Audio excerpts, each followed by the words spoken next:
मैं गायनाकोलॉजिस्ट हूँ और मेरे क्लिनिक में हामला ख़वातीन चेकअप के लिए आ रही होती हैं, गायनी के मसाइल के साथ आ रही होती हैं, बांझपन के इलाज के लिए आ रही होती हैं। तो मैंने देखा है कि ऐसी ख़वातीन जिनके हमल के वक्त हम डिसाइड करते हैं कि उनकी डिलीवरी सिजेरियन के ज़रिए होगी, तो बड़ी परेशान होती हैं कि ऑपरेशन के बाद क्या होगा, हम कैसे उठेंगे, कैसे चलेंगे, कैसे खाएंगे, तो इस बारे में परेशान होती हैं। तो आज की इस वीडियो में मैं ऑपरेशन के बाद की आपकी एहतियात और इंस्ट्रक्शंस क्या होंगी उस बारे में गाइड करूँगी।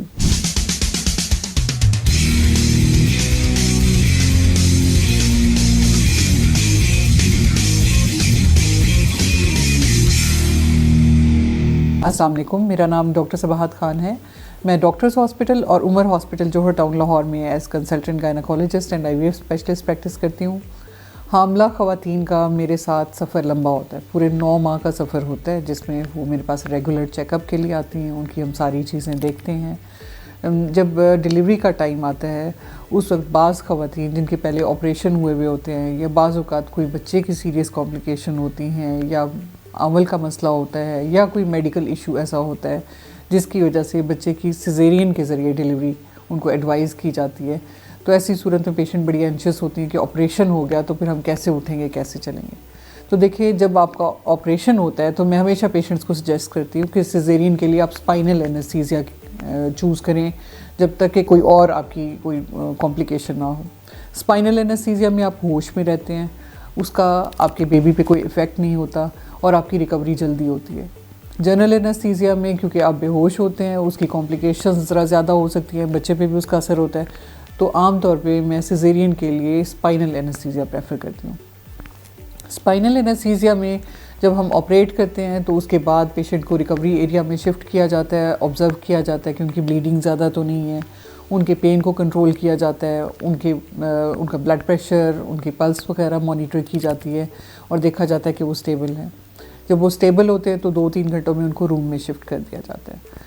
फिर वहाँ पे सब रिश्तेदार उनके वहाँ पे मौजूद होते हैं और हर कोई पूछ रहा होता है कि अब इनको खिलाना क्या है।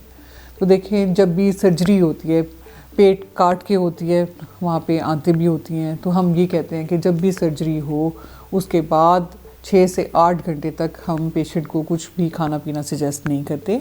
आपको ड्रिप्स लग रही होती हैं, आपका फ्लूइड रिप्लेस हो रहा होता है, तो उस वक्त खाने की ज़रूरत नहीं होती। 8 घंटे के बाद फिर देखा जाता है, जब आपकी आंतें हरकत करना शुरू करती हैं, आपके बाउल साउंड्स डॉक्टर्स चेक करते हैं, तो फिर आपको खाना पीना अलाउ किया जाता है।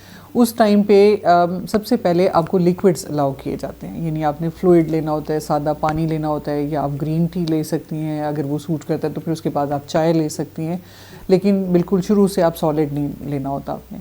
इसके अलावा आपको सजेस्ट किया जाता है कि आप अपनी लेग्स मूव करना शुरू करें और फिर तकरीबन 12 घंटे के बाद आपकी जो पेशाब की नाली लगी होती है ऑपरेशन के दौरान, उसे निकाल दिया जाता है और आपको कहा जाता है कि आप उठ के चलें, वॉक कराई जाती है।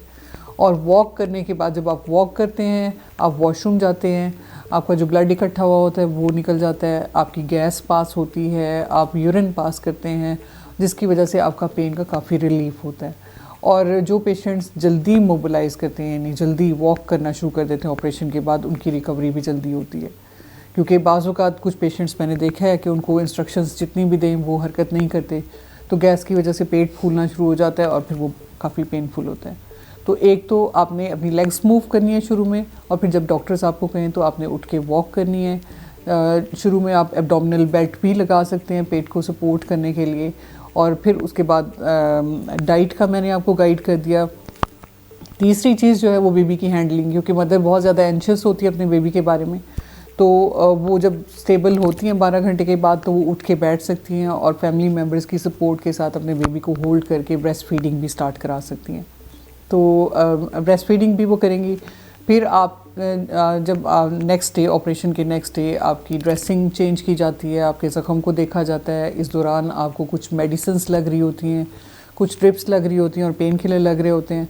तो अगर आप हिम्मत करती हैं, अपने आप को स्टेबल रखती हैं, तो फिर नेक्स्ट डे आपको डिस्चार्ज कर दिया जाता है।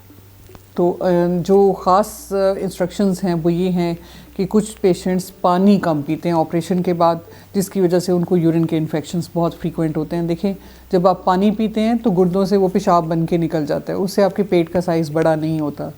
तो आप पानी ज़्यादा मिकदार में लें ताकि इस किस्म के इन्फेक्शन से बचें। खुराक के मामले में मैं हमेशा पेशेंट्स को कहती हूँ कि जब आपका सिजेरियन होता है उसके बाद पहला हफ्ता बड़ा इंपॉर्टेंट होता है, जिसमें आप प्रोटीन डाइट, जिसमें गोश्त, कीमा वगैरह लें, यखनी लें और ज़्यादा मीठी चीज़ें और ज़्यादा ऑयली या घी वाली चीज़ें वो अवॉइड करें, ताकि आपकी एनर्जी लेवल भी आपका बूस्ट हो और आपका वेट भी ज़्यादा गेन ना हो और आप फिज़िकली एक्टिव होने के साथ साथ जल्दी रिकवर करें।